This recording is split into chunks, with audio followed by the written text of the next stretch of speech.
एक पेशेंट के लिए एक डॉक्टर का यूं टूट जाना न मृदुल को अच्छा लग रहा था और ना ही कबीर अग्रवाल समझ पा रहा था। कौशल को आज रात होश नहीं आया था। माही आज कौशल के पास ही थी। उसने उसका पूरा ख्याल रखा था। कबीर जब कौशल को देखने आया तो उसने देखा माही बिल्कुल तन्मयता से कौशल की देखभाल में लगी थी।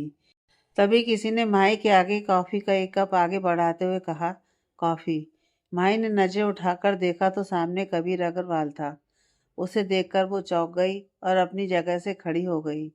रात के 2 बज रहे हैं। आप काफ़ी थकी हुई लग रही थी। मैं अपने लिए कॉफ़ी लेने गया था, इसलिए आपके लिए भी ले आया। कबीर ने कॉफ़ी का कप आगे बढ़ाते हुए बोला। माही ने कॉफ़ी का कप चुपचाप ले लिया और पीने लगी। इफ़ यू डोंट माइंड, मुझे आपसे कुछ बात करनी है, कबीर ने माही से पूछा। माही कॉफ़ी पी रही थी। उसने कॉफ़ी का एक सिप लिया और सहमति में सिर हिलाती है और फिर कौशल को एक नज़र देखकर उसे बाहर चलने का इशारा करती है। दोनों आईसीयू के बाहर कॉरिडोर में आते हैं। कॉरिडोर में आमने सामने की दीवार के आगे चेयर लगी होती है। कबीर माही को बैठने का इशारा करता है और खुद उसके सामने वाली चेयर पर बैठ जाता है। थोड़ी देर चुप्पी के बाद कबीर माही से पूछता है, क्या सच में उसने आपसे दोस्ती की है? माही ने हाँ कहा। क्या वो अब हंसता है?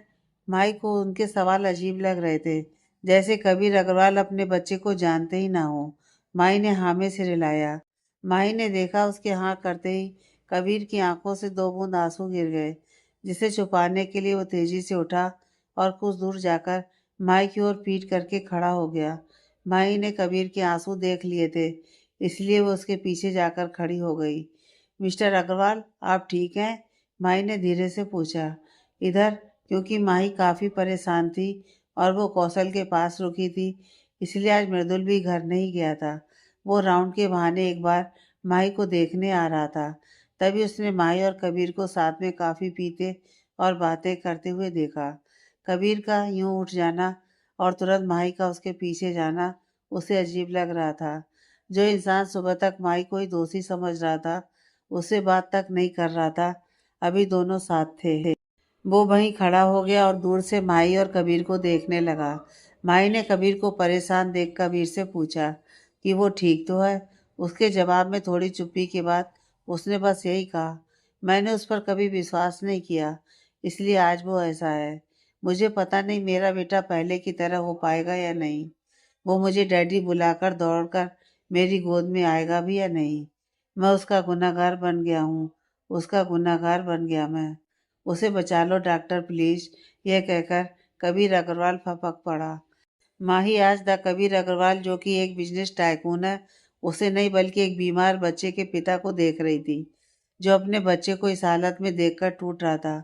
माही ने हिम्मत करके कबीर के कंधे पर हाथ रखकर कहा, वो ठीक हो जाएगा। मृदुल दूर से यह सब देख रहा था। उसे कबीर और माही की बातें नहीं सुनाई दे रही थी और ना ही उन दोनों के एक्सप्रेशन दिख रहे थे, लेकिन माही का कबीर के कंधे पर यूं हाथ रखना उसे खल गया था। वो काफी गुस्से में अपनी कार की चाबी लेकर हॉस्पिटल से घर के लिए निकल गया। कबीर को जब ध्यान आया कि वो रो रहा है, तो उसने अपने आंसू पोंछे और माई को सॉरी बोलकर वहां से जाने के लिए मुड़ा। तभी माई ने पीछे से कबीर को आवाज लगाई, प्लीज मिस्टर अग्रवाल, मुझे कौशल के बारे में सब जानना है। उसके लिए क्या आप बताएंगे? कबीर रुक गया। पता नहीं क्यों आज पूरे 1 साल बाद उसे भी किसी पर विश्वास करने का मन कर रहा था। उसने पीछे पलट कर देखा और तेज कदमों के साथ माही के पास आ गया। क्या कौशल के इलाज के लिए जानना जरूरी है? कबीर ने माही से पूछा। अपने डॉक्टर और अपने वकील से कुछ नहीं छिपाना चाहिए। शायद ये कहावत आप जानते ही होंगे। तो एज ए डॉक्टर मुझे कौशल से जुड़ी सारी जानकारी चाहिए, माही ने कबीर को देखते हुए कहा। क्यों? कौशल को इतना गुस्सा आता है? क्यों इतने छोटे बच्चे को पागल खाने भेजने की बात की जा रही थी? सब जानना है मुझे। कबीर भी अब समझ चुका था कि कौशल को ठीक करने के लिए उसे डॉक्टर माई को पूरी बात बतानी ही पड़ेगी। उसने सहमति में सिर हिलाया और एक लंबी सांस लेकर माही के आगे बैठ गया। इधर मृदुल काफी गुस्से में था। उसे माही और उसके कंधे पर हाथ रखना एक फिल्म की तरह उसकी आंखों के सामने चल रहा था। यह सब बातें उसके दिल को जला रही थीं।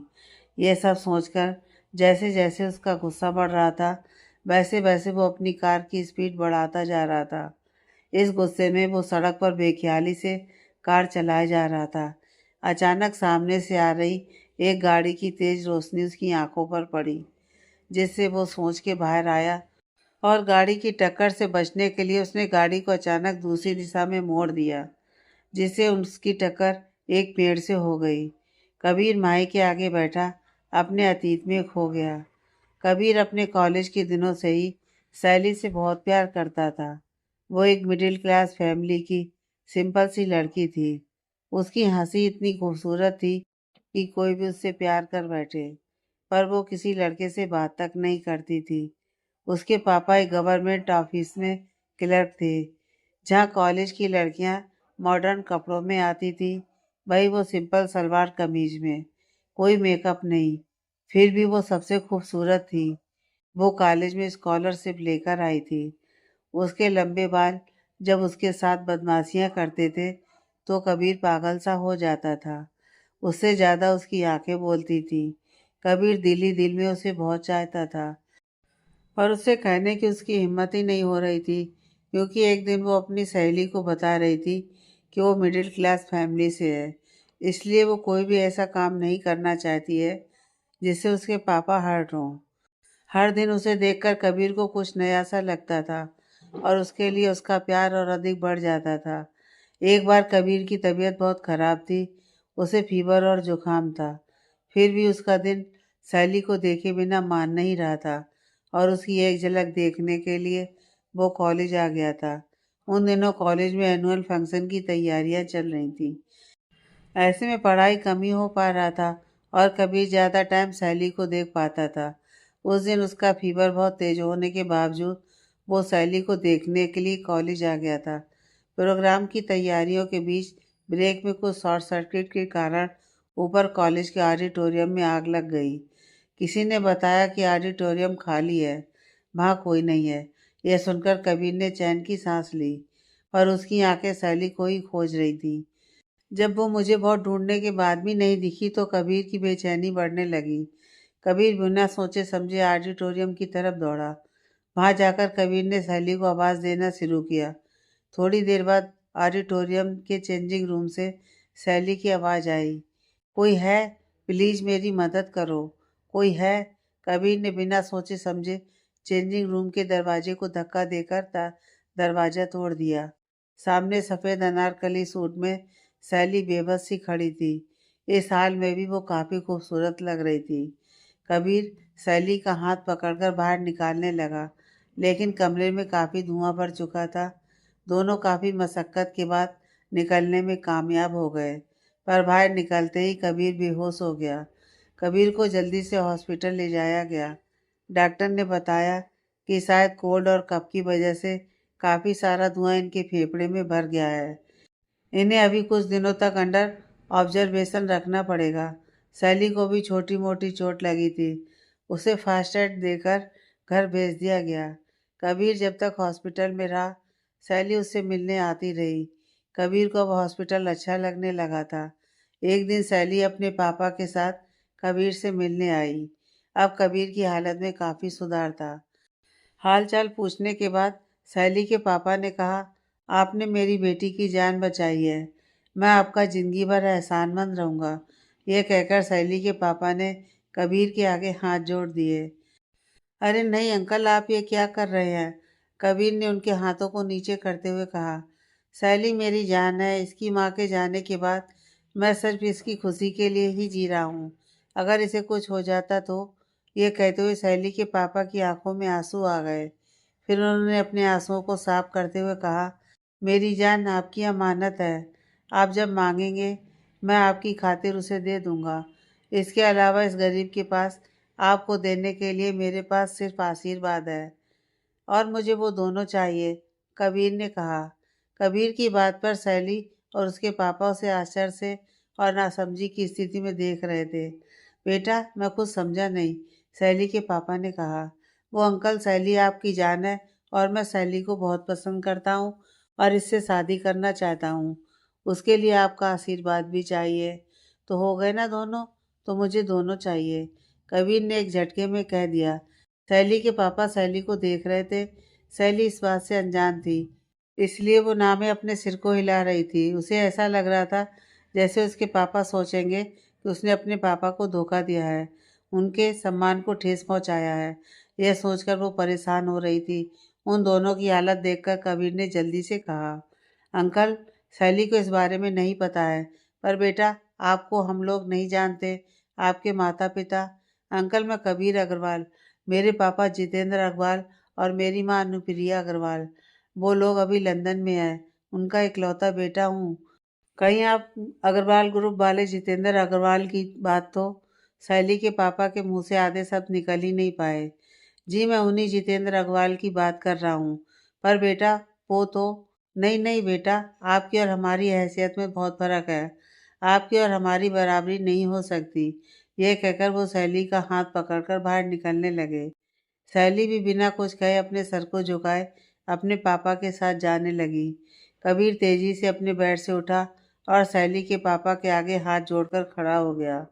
प्लीज अंकल, क्योंकि मैं कबीर अग्रवाल हूँ, सिर्फ इसलिए मुझे रिजेक्ट मत कीजिए। मैं सैली से बेहद प्यार करता हूँ। आप मुझे एक मौका दीजिए। मैं जानता हूँ सैली आपको किसी भी तरह हर्ट नहीं करना चाहती है, इसलिए मैंने कभी सैली को बताया भी नहीं कि मैं उसे पसंद करता हूँ। रही बात बराबरी की, तो मुझे कोई फ़र्क नहीं पड़ता है। फिर भी धीरे से सैली के पापा का हाथ अपने हाथ में लेता है और कहता है, मैं आपको यकीन दिलाता हूँ, मैं सैली को कभी कोई दिक्कत नहीं होने दूंगा। प्लीज़। ये कहते हुए कबीर की आंखों में आंसू आ जाते हैं। पर आपके माँ पापा, उनकी चिंता आप मत करिए, वो मेरी खुशी के लिए कुछ भी कर सकते हैं, कबीर कहता है। सैली की तरफ देखते हैं और उसे इशारे से पूछते हैं कि क्या उसे भी पसंद है। इस पर सैली शर्म से अपनी नज़र झुका लेती है। ठीक है, पर मुझे पहले आपके माता पिता से बात करनी है। यह कहकर सैली के पापा सैली के साथ चले जाते हैं। जब कबीर अपने मॉम डैड को बताता है तो उसे सैली से प्यार हो गया है और उसने सैली की एक तस्वीर, जो कि उसने कॉलेज प्रोग्राम के दौरान चोरी से खींची थी, अपनी मॉम को भेजता है, तो वो काफ़ी खुश हो जाती हैं। 2 दिनों के अंदर ही कबीर के मॉम डैड लंदन से इंडिया आ जाते हैं और सैली के पापा से मिलने उनके घर जाते हैं। इतने बड़े बिजनेसमैन होने के बाद भी कबीर के माता पिता का सरल स्वभाव सैली के पिता के अंदर का सारा डर खत्म कर देता है। कुछ दिनों के अंदर सैली और कबीर की सगाई कर दी जाती है और कॉलेज ख़त्म होने के बाद ही कबीर सैली से शादी कर अपने इंडिया की फैमिली बिजनेस को संभालने लगता है। इसी तरह प्यार में खोए हुए 2 साल बीत जाते हैं। एक दिन सैली को पता चलता है कि वो प्रेग्नेंट है। यह सुनकर कबीर पागल सा हो जाता है। 9 महीने बाद सैली एक प्यारे से बेटे को जन्म देती है, जिसका नाम कबीर और सैली के नाम को मिलाकर कौशल रखा गया। कबीर अपनी इस प्यारी सी फैमिली में काफ़ी खुश था। लंदन से जब कबीर के माँ डैड आते तो अपने पोते और बहू को बहुत प्यार करते। दिन पंख लगाकर उड़ रहे थे। देखते ही देखते सैली एक बार फिर से माँ बनने वाली थी, लेकिन इस बार उसकी तबीयत ज़्यादा खराब रहती थी। वैसे नौकरों की घर में कमी नहीं थी, फिर भी कौशल की देखभाल के लिए सैली की चचेरी बहन प्रिया आ गई। प्रिया के आने से कबीर भी निश्चिंत हो गया था। एक दिन दोपहर के वक्त कबीर को प्रिया का कॉल आया कि सैली सीढ़ियों से गिर गई है, वो उसे सिटी हॉस्पिटल ले जा रहे हैं। कबीर तो जैसे सुन्न हो गया। कबीर के असिस्टेंट ने आवाज़ लगाकर कबीर को होश में लाया। जब तक कबीर हॉस्पिटल पहुंचा, उसे पता चला सैली और उसका होने वाला बच्चा दोनों ही ना रहे। ये कहते कहते कबीर की आवाज़ को आंसुओं ने अवरुद्ध कर दिया था। माही की आंखों से भी लगातार आंसू बह रहे थे, क्योंकि माही ने कबीर को अपनी कहानी सुनाते हुए उसके आंसू, उसकी खुशी, उसके दुख सबको महसूस किया था। माही ने कबीर को पानी देते हुए आगे पूछा, इतना प्यारा और हंसमुख बच्चा इतने गुस्से में कैसे पहुंच गया? कौशल की ऐसी हालत कैसे हो गई? माही के सवाल को सुनकर कबीर माही की ओर देखने लगा। इधर जब मृदुल गुस्से में कार चला रहा होता है और सामने से आ रही गाड़ी से बचने के लिए मृदुल की टक्कर एक पेड़ से हो जाती है, जिससे मृदुल को उसके सर और हाथ में हल्की सी चोट लगी थी। उसके हाथों से खून और आंखों से आंसू बह रहे थे। वो थोड़ी देर वहीं रुकता है और फिर धीरे से खुद को संभालते हुए गाड़ी घर की तरफ घुमा लेता है। देर रात जब वो घर आता है तो नींद से सिद्धांत पानी लेने के लिए किचन की तरफ जा रहा होता है। सिद्धांत की नज़र जब मृदुल पर पड़ती है तो वो परेशान होते हुए मृदुल के पास दौड़कर आता है। भाई, ये कैसे हुआ? वो मृदुल को पकड़कर सोफे के पास ले जाने लगता है, पर मृदुल उसके हाथ से अपना हाथ झटकते हुए कहता है, कुछ नहीं, बस हल्की सी चोट है। यह कहकर वो अपने कमरे में जाने के लिए सीढ़ियों की ओर बढ़ जाता है। अपने कमरे में जाने के बाद मृदुल सीधा शावर के नीचे खड़ा हो जाता है। शावर से गिर रहे पानी के जैसे मृदुल की आंखों से भी खुद ब खुद आंसू की कुछ बूंदें उसके गाल पर लुढ़क गईं। अपने आप को संयमित कर मृदुल नहाकर बाहर निकला तो देखता है सिद्धार्थ उसके कमरे में फर्स्ट एड बॉक्स लेकर खड़ा था। सॉरी भाई, आपसे बिना पूछे आपके कमरे में आप ये फर्स्ट एड करवा लीजिए, मैं चला जाऊंगा। मृदुल सहमति में सिर हिलाता है। मृदुल के घाव पर सिद्धार्थ मृदुल से पूछता है, भाई, माई आज कौशल के पास ही है क्या? इस पर मृदुल को फिर सब याद आता है और उसकी आंखें गुस्से से लाल हो जाती हैं। मुझे नहीं पता, तुम जाओ, मैं बहुत थक गया हूँ, आराम करना चाहता हूँ। यह कहकर मृदुल अपने बेड की तरफ बढ़ गया। सिद्धांत थोड़ी देर खड़े होकर मृदुल को देखता रहा, फिर वो उसके कमरे से निकल गया। सिद्धांत के जाने के बाद मृदुल ने अपनी आंखें खोल ली। नींद उसकी आंखों में नहीं थी तो बस बेचैनी। इस बेचैनी का कारण तो वो जानता था, पर उसे मानना नहीं चाहता था। इधर माई के पूछने पर कि कौशल के गुस्से का क्या कारण था, कबीर उसे देखते हुए कहता है, सैली के जाने के बाद कबीर पूरी तरह से टूट गया था। सैली का शरीर अपनी आंखों के सामने यूं ही पड़ा देखकर कबीर अपनी सुध-बुध खो चुका था। तभी कौशल आया और अपनी माँ को उठाने लगा। मम्मा उठो ना प्लीज मम्मा, मैं कोई शैतानी नहीं करूँगा। मम्मा मम्मा, मैं कभी हाइड एंड सीक नहीं खेलूँगा। उठो मम्मा प्लीज। डैड, मम्मा को बोलो उठने के लिए प्लीज डैड। कौशल आकर कबीर से लिपट कर रो रो कर कहने लगा, बेटा, अगर आज तुम हाइड एंड सीक खेलने की जिद नहीं करते और अगर पीछे से आकर मम्मा को नहीं डराते तो आज आपकी मम्मा हमारे साथ होती। यह कहकर प्रिया कौशल को कबीर के पास से खींचकर हटाने लगी। कबीर वैसे निष्क्रिय भाव से बैठकर सैली की लाश को घूर रहा था। उसकी आंखें सूखी हुई थी। नहीं, मैंने मम्मा को नहीं डराया था, मैं सच कह रहा हूँ डैड। मम्मा को उठाओ प्लीज डैड, मुझे मम्मा के पास रहना है, छोड़ो मुझे। प्रिया के हाथ से छूटने की कोशिश करते हुए वो कबीर के गले से जा लगा। डैड, मुझे मम्मा के साथ खेलना है, आप उन्हें उठाओ ना। फिर कौशल अपनी माँ से लिपट कर रो रो कर उठा रहा था। उठो मम्मा प्लीज उठो, मैं आपके बिना नहीं रह पाऊंगा, मुझे खेलना है आपके साथ। उठो मम्मा। यह सुनकर पता नहीं क्या हुआ, अभी तक शांत बैठा कबीर उठा और तेजी से कौशल का हाथ खींचते हुए उसे उसके कमरे की तरफ ले जाने लगा। कौशल चिल्लाता रहा, डैड मुझे छोड़ो, मुझे मम्मा के पास जाना है, प्लीज डैड छोड़ो मुझे, मुझे मम्मा के पास जाना है। कबीर बिना कुछ कहे कौशल को उसके कमरे में ले जाता है और बाहर से कमरा बंद कर देता है। दाह संस्कार के बाद कबीर जब घर लौटता है तो देखता है प्रिया कौशल को खाना खिलाने की कोशिश कर रही होती है, पर कौशल खाना नहीं खा रहा होता है, बल्कि वो मम्मा के पास जाने की जिद कर रहा होता है। प्रिया के जबरदस्ती करने पर कौशल खाने का बर्तन फेंक देता है। बर्तन फेंकने के टाइम चम्मच उछलकर प्रिया के सर पर लग जाता है, जिसे कबीर देख लेता है। कौशल, ये क्या तरीका है? कबीर चिल्लाता है। कबीर की आवाज़ सुनकर कौशल दौड़कर कबीर के पास आता है और उसके पैरों में लिपटकर फिर से रोने लगता है।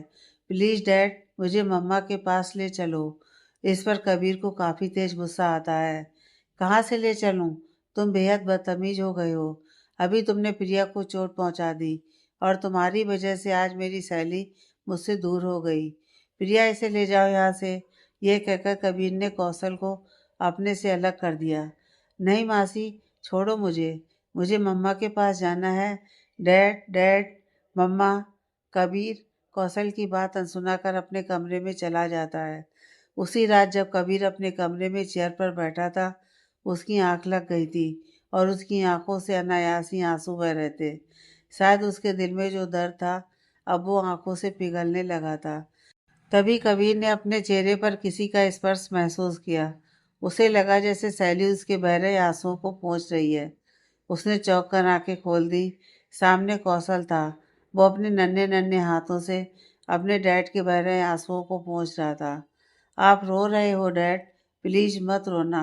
डैड मैंने कुछ नहीं किया, मैंने मम्मा को नहीं डराया। कौशल अपने हाथों से कबीर के आंसुओं को पोंछते हुए कहा। कबीर को कौशल पर प्यार आने लगा था।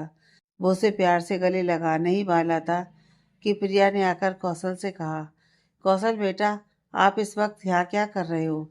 एक तो आपने इतनी बड़ी गलती कर दी जिसके कारण आज सैली दीदी नहीं रही। मैंने कहा था ना, आपके डैड आपसे अपसेट है। चलो यहाँ से। यह कहकर वो कौशल को ले जाने लगी। नहीं, मैं नहीं जाऊँगा, मैंने कुछ नहीं किया।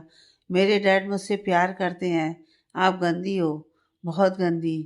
आप जाओ यहाँ से। कौशल अपने हाथों को प्रिया के हाथों से झटक कर छुड़वाते हुए कबीर के पैरों से लिपट कर ये कहा, जिसे सुनकर अब कबीर को गुस्सा आ गया। ये क्या बदतमीजी है कौशल? बड़ों से कोई ऐसे बात करता है? माफ़ी मांगो। नहीं मांगूंगा। माफ़ी मांगो। अभी नहीं मांगूंगा। प्रिया मौसी बहुत गंदी हैं। कौशल, ये कहकर कबीर कौशल पर हाथ उठा देता है। फिर थोड़ा कंट्रोल करते हुए, प्रिया, इसे यहाँ से लेकर जाओ अभी। ये कहकर वो कौशल से मुंह फेर कर खड़ा हो जाता है। प्रिया कौशल की बाह पकड़कर उसे खींचते हुए कबीर के कमरे से बाहर चली गई। बाहर से कौशल के रोने और चिल्लाने की आवाज़ आ रही थी। डैड डैड, मैंने कुछ नहीं किया, मैंने मम्मा को हर्ट नहीं किया डैड।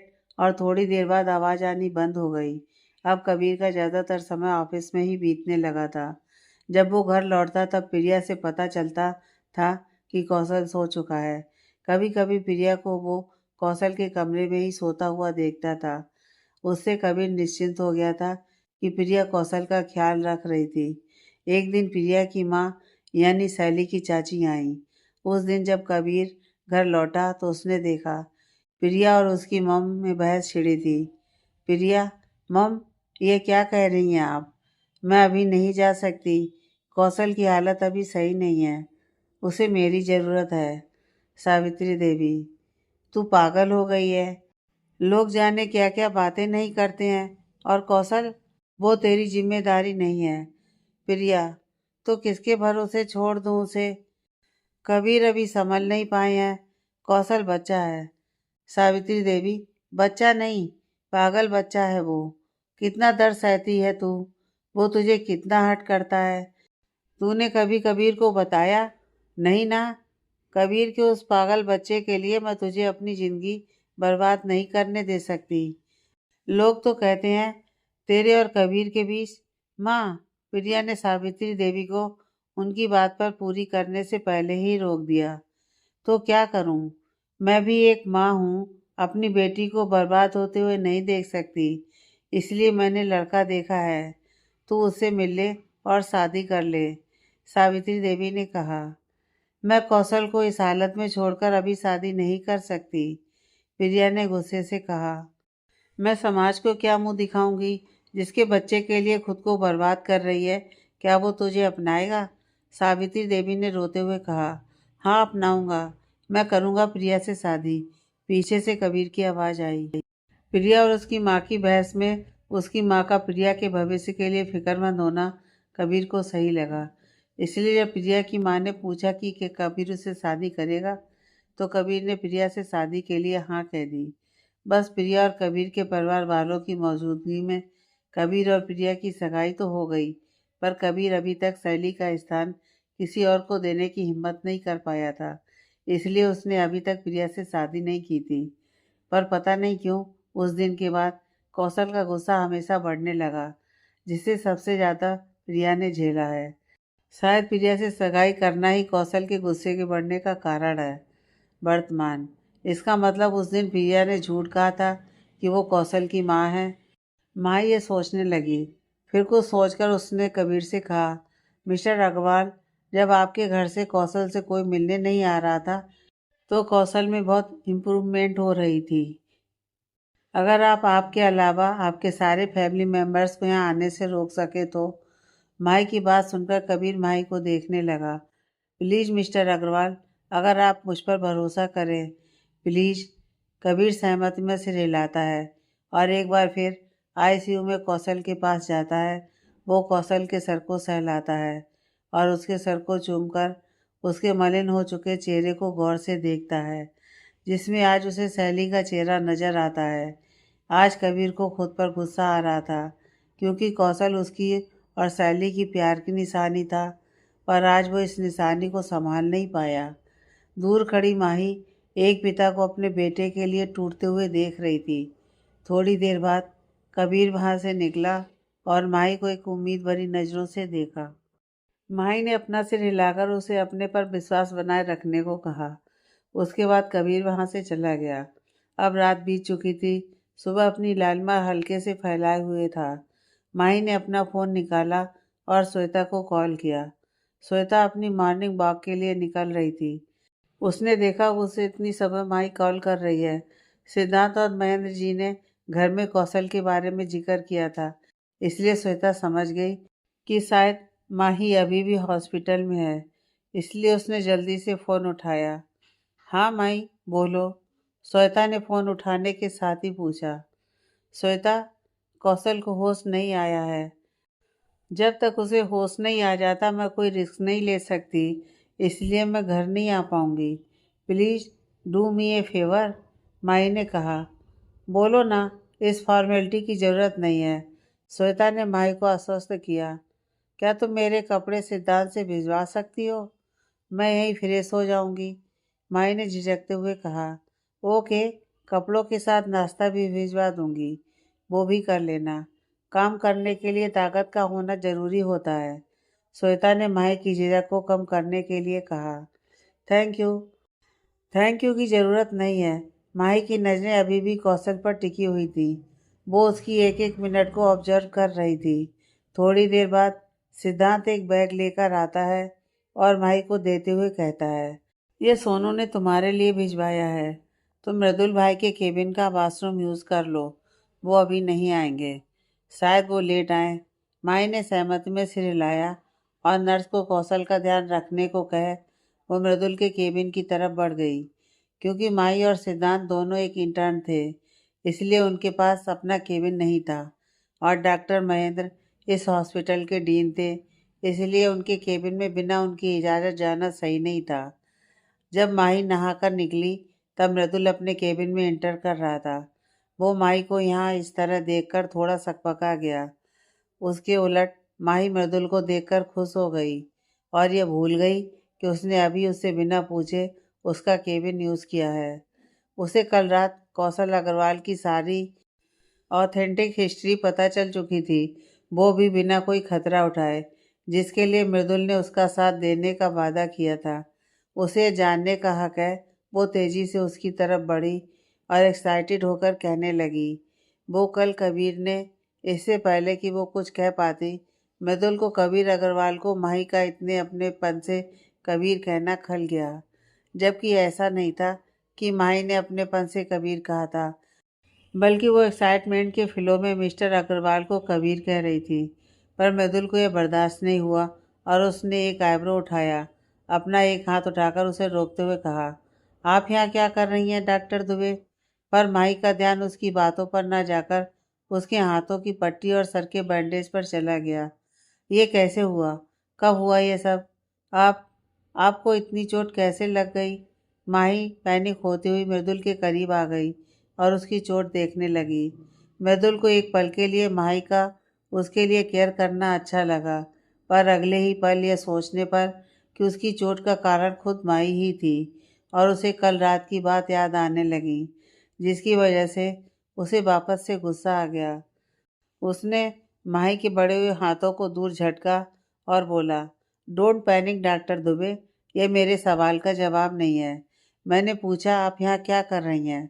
माही मृदुल के इस रवैये से थोड़ी शॉक्ड थी, कल तक तो मृदुल उसकी हेल्प करने की बात कर रहा था, उससे नॉर्मल बात कर रहा था, लेकिन आज फिर से वो हिटलर वाले रवैये में आ गया था। मैं वो मैं फ्रेश होने माही की बात पूरी होने से पहले ही मृदुल माही की बात समझ चुका था कि रात भर यहाँ रहने की वजह से उसे फ्रेश होने की ज़रूरत थी। डॉक्टर दुबे, आप पेशेंट में पर्सनल इंटरेस्ट लेना बंद कर दें। यह कहकर मृदुल अपनी कुर्सी पर जाकर बैठ जाता है। माही को लगता है शायद मृदुल का मूड किसी वजह से खराब है, इसलिए वो ऐसे कह रहा है। नहीं तो कल तक तो वो भी कौशल वाले मामले में उसकी मदद करने वाला था, इसलिए वो उसकी इस बात का कोई जवाब नहीं देती। Anything else doctor Dubey? Mahi को अभी उसी स्थिति में खड़े देख मृदुल फिर से माही से पूछता है। माही उसकी तरफ धीरे से पलटती है और पूछती है, आपको यह चोट कैसे लगी? यह सुनकर मृदुल को अच्छा और बुरा दोनों एक साथ लगता है। वो सिर्फ नज़रें उठाकर माही को देखता है और फिर अपने काम में लग जाता है। अपने सवाल का जवाब ना मिलने पर माही अब भी वहीं खड़ी होती है।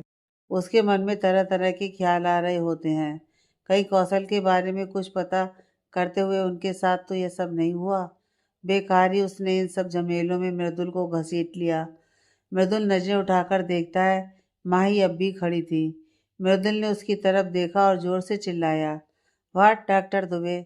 माही ने थोड़ी सहमी हुई आवाज में मृदुल से हिम्मत करके पूछा, आपको ये चोट कैसे लगी? उसकी बात सुनकर मृदुल को काफ़ी तेज गुस्सा आ गया। वो अपनी चेयर से तेजी से उठा और तेज कदमों से माही के पास आया और माही की एक बाँह पकड़कर गुस्से में बोला, आप मेरी बीवी नहीं है डॉक्टर दुबे, जो मैं आपकी हर बात का जवाब दूंगा।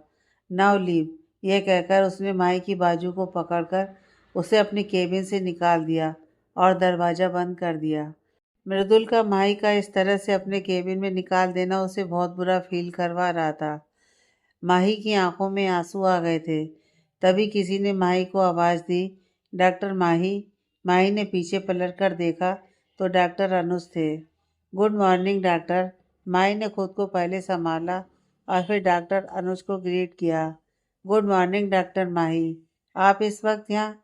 नहीं, बस कुछ खास नहीं, बस ऐसे ही। माही ने बात टालने के लिए कहा।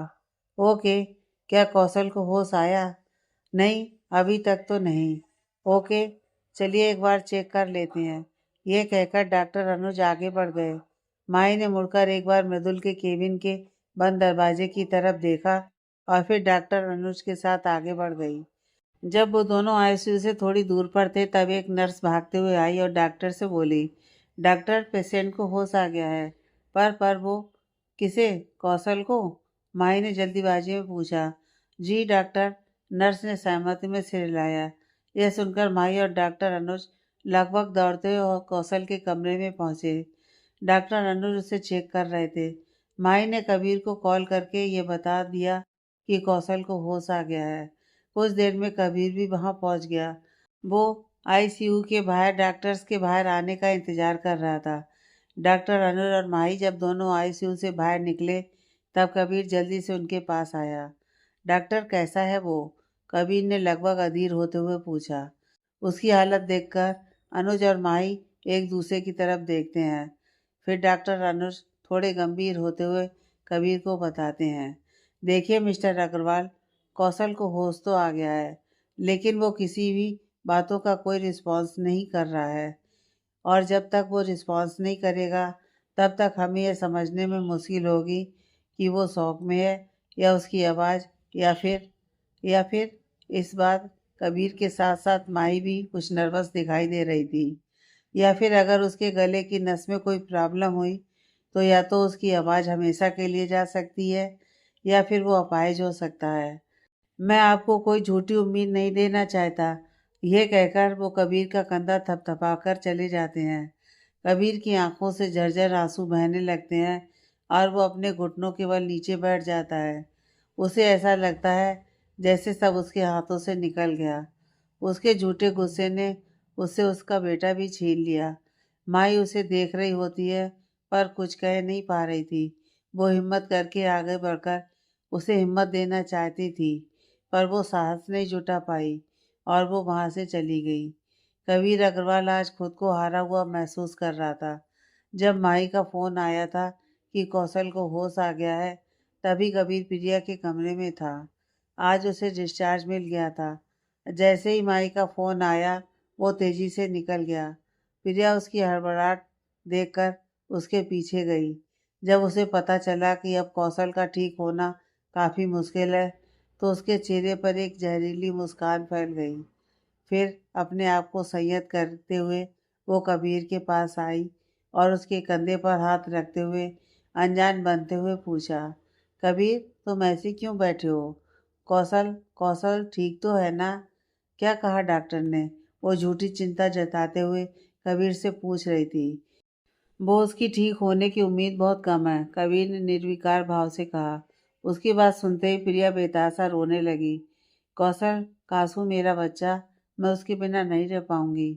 मैंने क्या गलत किया कि भगवान मुझे यह दिन दिखा रहा है? सैली दीदी की आखिरी निशानी को बेहद मुश्किल से संभाला था मैंने। कबीर सिसकते हुए, कबीर, मैं कौशल के बगैर जी नहीं पाऊंगी। कौशल मेरा बच्चा। ये चिल्ला चिल्ला कर वो रोते हुए कबीर के सीने से लग गई। ये क्या हो रहा है? यहाँ शोर मत मचाइए। यहाँ आईसीयू है। पेशेंट को प्रॉब्लम हो सकती है। सर, आप अपनी वाइफ को यहाँ से ले जाइए। प्रिया का चिल्लाना सुनकर आईसीयू से नर्स निकलकर कबीर से बोली। नर्स के मुंह से अपने लिए कबीर की वाइफ सुनकर प्रिया को बहुत अच्छा लगा। उसने कबीर के सीने से लगे हुए अपने आंसुओं को अपने हाथों की एक उंगली से साफ किया और हल्के से मुस्कुरा दी और फिर अपने सर को कबीर के सीने में छुपाने लगी। कबीर प्रिया को लेकर वहां से चला गया। कबीर को माही की बात याद थी कि माही ने कौशल को उसके परिवार वालों से कुछ दिन दूर रहने के लिए कहा था। इसलिए उसने घर आकर सबसे एक कड़क आवाज में कहा, कौशल की ठीक होने की संभावना बहुत कम है और मैं ये नहीं चाहता कि प्रिया का उससे और अधिक लगाव बढ़े, क्योंकि प्रिया अभी भी रोने की एक्टिंग कंटिन्यू ही कर रही थी। इसलिए मैं नहीं चाहता कि आज के बाद कोई भी इस घर से हॉस्पिटल जाए और कौशल से उसका और अधिक लगाव बढ़े। यह कहकर कबीर तेज कदमों के साथ अपने कमरे में चला गया। उसके जाने के बाद प्रिया सोफे से उठी और मुस्कुराते हुए उसने एक उंगली से अपनी आंसुओं को साफ किया और बड़ी अदा से चलती हुई आगे आई और अपनी माँ सावित्री देवी से बोली, अब कबीर को मेरे दर्द से भी दर्द होने लगा है। तभी तो अपने बेटे की करतूत, जो कि उसने की नहीं है, उसके मन में नफरत पनपा रही है। प्रिया बेटा, तू श्योर तो है ना कि उसे कौशल से नफरत ही है? कहीं ओहो माँ, तुम फिजूल की बातें सोचना बंद करो। डॉक्टर्स को मैंने खुद कहते हुए सुना है कि अब कौशल के ठीक होने की उम्मीद बहुत कम है। सैली गई, अब उसका बच्चा भी धीरे धीरे चला जाएगा। फिर होंगे मैं, कबीर और हमारा बच्चा। और एक बार हमारी शादी हो जाए और हमारा बच्चा आ जाए, फिर कबीर चाह कर भी कौशल के पास नहीं लौट पाएगा।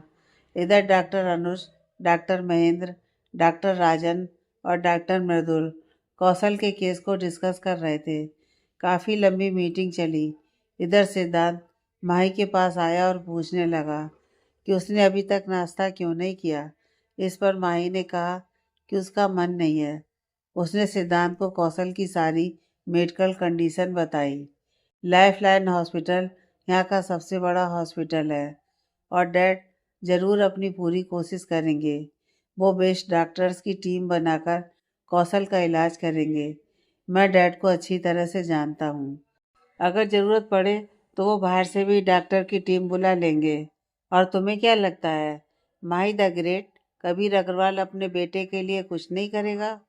नहीं, वो पूरी दुनिया एक कर देगा। इसलिए प्लीज़, अगर तुम भी कौशल को ठीक करना चाहती हो तो पहले खुद को मजबूत करो और इसके लिए तुम्हें अपना ख्याल रखना ज़रूरी है। सिद्धार्थ ने माई को समझाया। माई ने सहमति में अपना सिर हिलाया। दैट्स ए गुड गर्ल, ये कहते हुए सिद्धार्थ ने माई को साइड हग किया, जिस पर माही बस मुस्कुरा दी। डीन के केबिन से मीटिंग खत्म होने के बाद सारे डॉक्टर्स बाहर निकल रहे थे। डॉक्टर राजन ने माही और सिद्धांत को देखा। लगता है डॉक्टर माही और सिद्धांत काफ़ी करीब है। काफ़ी खुश लग रहे हैं दोनों साथ में। राजन के अचानक ऐसे कहने पर असमझ की स्थिति में मृदुल और अनुज ने राजन की नज़रों का पीछा किया तो उन्होंने देखा कि सिद्धांत और माही एक दूसरे को हक किए हुए खड़े एक दूसरे को देखकर मुस्कुरा रहे थे। यह देखकर मृदुल की आंखें लाल हो गईं और उसने अपनी मुट्ठी भींच ली। इधर माही की नज़र मीटिंग से निकले डॉक्टरों पर पड़ती है। वो सिद्धांत को एक्सक्यूज मी कहकर जल्दी से उस ओर बढ़ती है। माही जैसे ही उनके पास पहुंचती है, मृदुल वहां से उसे बिना देखे चला जाता है। माही उसे देखकर कुछ कहने की कोशिश करती है, पर उसके होंठ खुल नहीं पाते और उसे रोकने के लिए उसके बढ़े हुए हाथ अपने आप रुक जाते हैं और उसकी नज़रें बस उसे जाते हुए देख रही होती हैं। माही की नज़र मृदुल की ओर देखकर राजन उसे टोकते हुए कहता है, गुड मॉर्निंग डॉक्टर माही, हम भी यहीं हैं। राजन की आवाज़ सुनकर माही का ध्यान राजन और अनुज की तरफ जाता है। गुड मॉर्निंग डॉक्टर, सॉरी वो मैं बस कौशल के केस। माही अभी बस इतना ही कह पाई थी, तभी डॉक्टर अनुज माही से कहते हैं, डॉक्टर माही आप मेरे साथ आइए। वो दोनों अनुज के केबिन में पहुंचते हैं। हमें कौशल से बहुत ही पेशेंटली बात करके देखना होगा। आपकी उससे अच्छी दोस्ती हो गई थी। अगर आप कोशिश करेंगी तो शायद हम सब ठीक कर सकें। सर, होप तो है ना? माही के सवाल में उसकी घबराहट साफ दिख रही थी। Of course doctor Mahi, hope है। वैसे हमने मिस्टर अग्रवाल से भी कॉन्फ्रेंस पर मीटिंग की है। बर्ड के best neurosurgeon doctor Albert Jones को हमने कौशल की रिपोर्ट भी मेल की है। उन्होंने बस यही कहा, बच्चा काफ़ी डरा हुआ है और शौक की वजह से शायद वो अब जीने की चाह छोड़ चुका है। डॉक्टर, इतने छोटे बच्चे के लिए जीने की चाह छोड़ देना ये बता रहा है कि उसे हमारी हेल्प की बहुत ज़रूरत है। उसके साथ कुछ गलत हो रहा है। माही ने कहा, आई एग्री टू यू। शायद उसे मेडिकल ट्रीटमेंट के अलावा इमोशनल सपोर्ट की भी ज़रूरत है। Okay sir, I will be always with him. Doctor Anuj से बात करने के बाद माही के कदम मृदुल के केबिन की तरफ मुड़ जाते हैं। मे आई कम इन सर? माही उसके केबिन में जाने से पहले इजाज़त लेती है। मृदुल को इम्पोर्टेंट रिपोर्ट में बिजी था, इसलिए उसने बिना दरवाजे की तरफ देखे उसे अंदर आने की इजाज़त दे दी। सर, मुझे आपसे कुछ बात करनी है, माही मृदुल से कहती है। मृदुल नजरें उठाकर माही को देखता है और बड़े ही ठंडे भाव से कहता है, मुझे आपसे कोई बात नहीं करनी है डॉक्टर दुबे। सर, आप मेरे साथ ऐसा क्यों कर रहे हैं? डॉक्टर दुबे, आप अभी डॉक्टर अनुज के अंदर काम कर रही हैं। आप अपने प्रोफेशनल प्रॉब्लम उनको बताइए और आपके पर्सनल प्रॉब्लम्स सुलझाने के लिए आपके पास बहुत लोग हैं। मृदुल फाइल में देखते हुए माही से कहता है, पर मुझे कौशल के बारे में आपसे बात करनी है। मुझे उसके पास्ट की सारी मुझे किसी की हिस्ट्री ज्योग्राफी में कोई इंटरेस्ट नहीं है डॉक्टर दुबे। यह कहकर वो अपने केबिन से बाहर जाने लगता है। पर आपने वादा किया था कि आप मेरी हेल्प करेंगे। माही ने जल्दीबाजी में रोकने के लिए मृदुल का हाथ पकड़ लिया ताकि उसे रोक सके। मृदुल की नज़र उसके हाथ पर जाती है जो उसकी कलाई को पकड़े हुए थी। माही को एहसास होते ही कि उसने जल्दीबाजी में मृदुल की कलाई पकड़ ली है, वो जल्दी से उसे छोड़ देती है। देखिए सर, वो प्रिया कौशल की मम नहीं है। मुझे खुद मिस्टर अग्रवाल ने सारी बात बताई है। मुझे शक है कि वो ज़रूर कौशल के साथ कुछ गलत कर रही है। यह कहकर वो कबीर की बताई हुई सारी बात मृदुल को बता देती है। वाह डॉक्टर दुबे, बेहद अजीब हैं आप। पेशेंट के साथ साथ उनके रिश्तेदारों से भी जल्दी रिश्ता जोड़ लेती हैं आप, जिससे वो अपनी सारी कहानी आपको सुना देते हैं। If you have a doubt then call the police, क्योंकि मैं सिर्फ मरीजों का इलाज करता हूँ। मुझे दूसरों के मामले में अपनी नाक घुसाने की आदत नहीं है। यह कहकर वो जाने लगता है। आप क्यों कर रहे हैं मेरे साथ ऐसा? माई की आवाज़ सुनकर उसके कदम रुक जाते हैं। वो पीछे पलटकर माई को देखता है। क्यों इग्नोर कर रहे हैं मुझे? कुछ दिन पहले तो आपने वादा किया था। आखिर मुझसे क्या गलती हो गई जो ऐसे मुझे इग्नोर कर रहे हैं? क्यों तोड़ रहे हैं आप अपना वादा? माई के इन सब सवाल पर मृदुल के अंदर का दबा हुआ लावा अब फट जाता है। माई की दोनों बाजुओं पर अपनी पकड़ मजबूत बनाते हुए वो उसे दरवाजे से लगा देता है और उसकी दोनों आंखों में झांकते हुए कहता है, क्योंकि तुम्हारा यह खूबसूरत चेहरा मुझे अब फरेबी लगता है। और तुम्हारी आंखों में, ये कहते हुए वो चुप हो जाता है और मृदुल की आंखों में आंसू आ जाते हैं, जिसे माही देख लेती है। उससे बचने के लिए वो माही की वहाँ छोड़ता है और तेजी से बाहर निकल जाता है। माही मृदुल की बातें समझ नहीं पा रही थी कि आखिर उसने ऐसा क्या किया जो वो उतना हर्ट हो गया। उसका चेहरा सिर्फ 2 दिनों में उसे फरेबी क्यों लगने लगा। परसों तक सब ठीक था। उसने खुद उसकी मदद करने का वादा किया था। वो उसके लिए फिक्रमंद भी था। फिर आज उसे वो फरेबी क्यों लग रही है। ये सोचते सोचते माही की आंखों से आंसू गिरने लगते हैं। थोड़ी देर बाद माही खुद को संभालती है और उठकर बाकी पेशेंट को चेक करने चली जाती है। रात हो चुकी थी, पर माही का आज भी घर जाने का मन नहीं था। इसलिए वो कौशल से मिलने जाती है। सिद्धांत उसे घर चलने को कहता है, पर माही यह कहकर मना कर देती है कि वो थोड़ी देर बाद खुद आ जाएगी। उधर माही की पूरी बात सुनने के बाद मृदुल को खुद की गलती का एहसास होता है, पर फिर भी उसके गुस्से ने उसे रोक रखा था। वो समझ जाता है कि कबीर को लेकर उसे गलतफहमी हो गई थी, पर सिद्धांत उससे माई की नज़दीकियों के बारे में सोचते ही एक बार फिर उसकी बहुएं सिकुड़ जाती हैं। अब रात के 11 बज चुके थे। मृदुल जाने से पहले एक बार कौशल से मिलने के बारे में सोचता है। जब वो उसके कमरे की तरफ जाता है तो देखता है कि माई उसे बड़े प्यार से कहानी सुना रही होती है। वो भी दरवाजे के पास खड़े होकर उसकी बातें सुनने लगता है। पता है कौसु, आपकी मम्मा और मेरे माँ पापा अब तक तो हम दोनों जैसे फ्रेंड बन गए होंगे। पता है, मेरे एक और फ्रेंड है, भोले बाबा। जब आप ठीक होंगे तो मैं आपको उनसे ज़रूर मिलवाऊंगी। वो मेरी हर विश पूरी करते हैं। आपको पता है कौसु, मैं आपको अपना एक सीक्रेट बताऊं। मुझे ना डॉगी से बहुत डर लगता है, पर आप मेरा मजाक मत बनाना। उसकी बातें सुनकर मृदुल कभी सीरियस हो जाता तो उसकी बातें कभी खुद ब खुद उसके चेहरे पर मुस्कान ला देती थीं। धीरे धीरे माही की आवाज़ आनी बंद हो गई। मृदुल ने देखा माई कौशल के बेड से सर टिकाए सो चुकी थी। शायद पिछली रात भी जागे हुए होने के कारण उसे नींद आ गई थी। मृदुल ने नाइट ड्यूटी कर रही नर्स को आईसीयू में कौशल का अच्छे से ख्याल रखने को कह माई को अपनी बाहों में उठाकर गाड़ी की ओर बढ़ जाता है।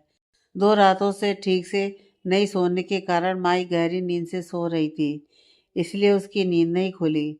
मृदुल जब उसे गाड़ी में बैठाकर सीट बेल्ट लगा रहा होता है तो उसकी नज़रें माही के शांत खूबसूरत से चेहरे पर टिक जाती हैं। थोड़ी देर निहारने के बाद वो अपनी गाड़ी स्टार्ट करता है और घर की ओर बढ़ जाता है।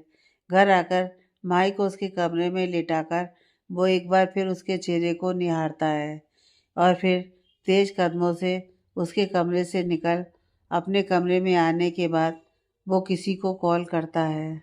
अगली सुबह माही खुद को अपने कमरे में देखकर हैरान हो जाती है। वो सोचती है कि शायद उसे सिद्धांत ही लेकर आया होगा, इसलिए जल्दी से फ्रेश होकर नीचे आती है तो हॉल में जैसे ही सिद्धांत की नज़र माही पर पड़ती है, वो उससे पूछता है कि रात को वो कब आई। इस पर वो उसे हैरान होकर देखती है। यानी उसे घर लाने वाला सिद्धांत नहीं था तो क्या मृदुल। वो टाइम ध्यान नहीं है।